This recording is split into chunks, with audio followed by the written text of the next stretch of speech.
இன்னொன்று வந்து அண்ணன் சதீஷ்குமார் அண்ணன் இந்த மாதிரி கான்செப்ட் சொல்லி அவன் எடுக்க போறீங்கன்னா நான் என் பிள்ளையா இருந்தால் நான் எவ்வளோ சப்போர்ட் பண்ணுவேன்னா அதை நான் பண்ணி என்ன சொன்னாலும் நான் கேட்குறேன் அப்படின்னு. இன்னொன்று ராஜகோபால் போயிட்டு ராஜகோபால் இந்த மாதிரி இன்னொருவோட நடிக்கணும்னு நீங்க இந்த மாதிரி அப்படின்னு வீட்டில் வச்சு சொன்னேன். நீ எப்படி நடிக்க சொன்னாலும் இல்லைனாலும் நான் நடிப்பேன் அப்படின்னு நான் கைதட்டி நான் சொன்னதை நினைச்சேன். அந்த நேரத்தில் யாரும் அந்த மாதிரி சீக்கிரம் ஒத்துக்க மாட்டாங்க.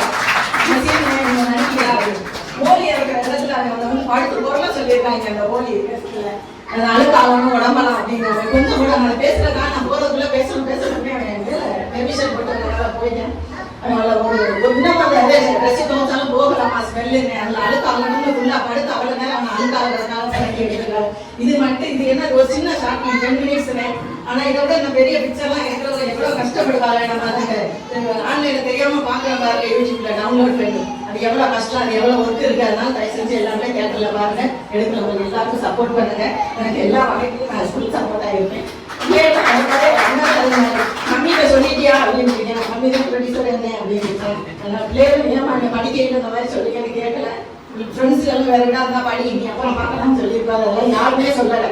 ஃபுல் சப்போர்ட் அவனுக்கு எப்பவுமே 3 பேருக்குமே இருக்கும், எப்பவுமே இருக்கும். தேங்க்யூ.